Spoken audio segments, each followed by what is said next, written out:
कुछ समय पहले की बात है। रामपुर गांव में राजू नाम का लड़का रहा करता था। राजू अपनी बीवी रजनिका और अपनी 2 बच्चों के साथ खुशी से जीवन बिता रहा था कि एक दिन काम की सिलसिले में वो कहीं बाहर जा रहा था। मैं कल सुबह जल्दी चला जाऊंगा। एक बहुत बड़ा काम हाथ में लगा है, बस पूरी तरह फाइनल करके आऊंगा। तुम्हारे लिए बढ़िया साड़ी लेकर आऊंगा। ये तो बहुत अच्छी बात है। आप चिंता मत कीजिए, कल मैं सारी तैयारी कर दूंगी। आप अपना ध्यान रखिएगा वहाँ। हाँ, तुम भी पूरी घर का ध्यान रखना और मेरे बच्चों का भी। क्या जी, वो सिर्फ आपके बच्चे हैं, मेरे नहीं? चलिए ये सब छोड़िए और अभी सो जाइए। मुझे कल का भी सब कुछ देखना है।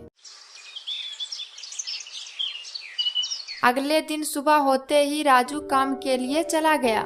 इसी तरह दिन बीतते गए। रजनिका दिन भर काम करती और बच्चे दिन भर खेलते कूदते रहते हैं। इसी तरह एक हफ्ता बीत गया और राजू का कॉल आया। हेलो रजनिका, मैं आज शाम तक पहुंच जाऊंगा। ठीक है जी, ध्यान रखना अपना, और हो सके तो शाम होते ही पहले आ जाना।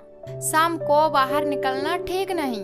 भूत पिचास ना जाने क्या क्या रहते हैं वहाँ। ना जाने कुछ पीछे पड़ गया तो लेने के देने पड़ जाएगा। ना, तुम चिंता मत करो, मैं शाम से पहले घर पहुंच जाऊंगा। अब चलो फोन रखता हूँ, मुझे तैयारी भी करना है। यह सुनकर रजनिका बहुत खुश थी। वहाँ दूसरी तरफ राजू भी अपने दोस्तों के घर ठहरा हुआ होता है। वहाँ गलती से उसके बैग में काला धागा चला आता है। रास्ते पर आते वक्त उसे कहीं से गाने की आवाज आती है। यह कैसी आवाज है गाने की? लगता है कान में बज रही है मेरी। छोड़ राजू, जल्दी चल घर, देर हो रही है। कितने देर कर दिया आपने?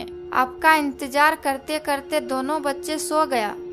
अरे बस ही लेट थी, मैं क्या कर सकता हूँ। सारी बात यहीं करेगी या अंदर भी आने देगी? अब चलो अंदर। देखिए जी, इसलिए कहती हूँ शाम होने से पहले घर आया करो। शाम को भूत पिचास बहुत घूमते हैं, लेकिन आप है कि मेरी बात सुनते कहाँ हो। जब देखो तब मजाक ही सूझता है। चलो अब माफ भी कर दो, मैं इतने दिन बाद घर लौटा हूँ, तुम हो कि मुझे डांट रही हो। ये तो अच्छी बात नहीं है ना। दोनों ने खाना खाया और सो गया। रात को चुड़ैल गाना गाती है। राजू का नींद खुल जाता है और उठकर देखा कि मैं जंगल में कैसे आ गया। अरे मैं यहाँ कैसे पहुँच गया? मैं गाना कैसे गाती हूँ? आप बहुत अच्छी हो, लेकिन बहन जी मुझे कुछ समझ में नहीं आ रहा है कि मैं यहाँ क्या कर रहा हूँ।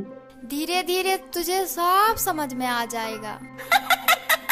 धीरे धीरे वो औरत चुड़ैल बनने लगी और राजू जोर जोर से चिल्लाने लगा, मुझे बचाओ बचाओ। अचानक नींद खुल गया और उसके पत्नी ने पूछा, अरे जी क्या हुआ जी, क्यों चिल्ला रहे थे?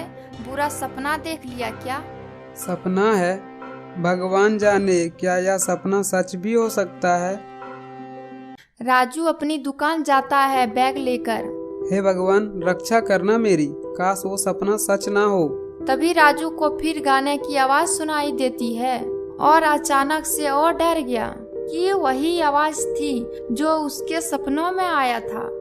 राजू को समझ में नहीं आ रहा था कि अब क्या करें। थोड़ी देर बाद राजू ने पीछे मुड़कर देखा, तभी चुड़ैल दिखाई दी और उसने पूछा, मैं गाना कैसी गाती हूँ? तुम मेरे पीछे क्यों पड़ी हो? छोड़ दो मेरा पीछा। तुमको जितना बोला है उतना ही जवाब दो। देखो बहन जी, मैं कुछ नहीं जानता, मुझे कुछ समझ में नहीं आ रहा है तुम कैसी गाती हो। प्लीज तुम चली जाओ।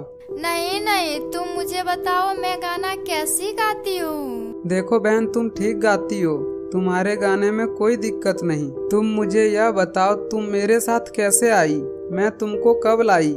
तुम जिस घर में ठहरा था ना, वह घर मेरा ही था। तुम मेरे धागे को साथ में ले आया है। अब जब तक वो धागे तेरे साथ रहेगा, मैं भी तेरे साथ रहूंगी। इसके बाद चुड़ैल हंसकर चली गई, लेकिन राजू समझ नहीं पा रहा था, इसीलिए उसने बैग ढूंढना शुरू किया। तब उसे याद आया, बैग तो अलमारी में है। इसके बाद राजू अपने बैग के पास पहुंच गया। तभी उसने देखा कि काले रंग का धागा है। लगता है मुझे वहाँ से आते वक्त यह गलती से धागे को मैं ले आया हूँ। हे भगवान, ये मैं क्या कर दिया। कौन बेवकूफ़ होगा जो अपनी मौत को अपने हाथ से न्योता देता होगा। अब मैं क्या करूँ। इसके बाद राजू ने रजनिका को बताया सारी बात। रजनिका ने तुरंत पंडित जी को कॉल लगाया। हेलो, प्रणाम पंडित जी, हमारे घर में बहुत बड़ा मुसीबत आन पड़ी है। कोई चुड़ैल है जो हमारे पति के पीछे पड़ी है और उसने बताया था कि एक धागा मेरे पति के बैग में रह गया था, जिसकी वजह से उनके साथ साथ चली आई। आप ही बताइए कैसे चुड़ैल से बचें। मुझे बहुत डर लग रहा है पंडित जी। इसके बाद पंडित जी सुबह उसके घर पहुंच गया। प्रणाम पंडित जी, आप ही कुछ कीजिए ना। आपकी ही कृपा से हम इस मुसीबत से बच सकते हैं। क्यों आई हो यहाँ? मुझे यहाँ लाया है। वो जानबूझकर तुम्हें नहीं लाया है। ये कोई खेल नहीं, जब चाहा ले आया, जब चाहा भेज दिया। मैं अपनी मर्जी की मालिक हूँ। अब मेरा जब मन करेगा तब जाऊंगी। पंडित जी मंत्र पढ़ना चालू करते हैं और धीरे धीरे वह धागे को अग्नि में डाल देते हैं और चुड़ैल वहां से अपने जगह पर भाग जाती है। सब कुछ पहले की तरह ठीक हो जाता है। सब खुशी खुशी से रहने लगते हैं।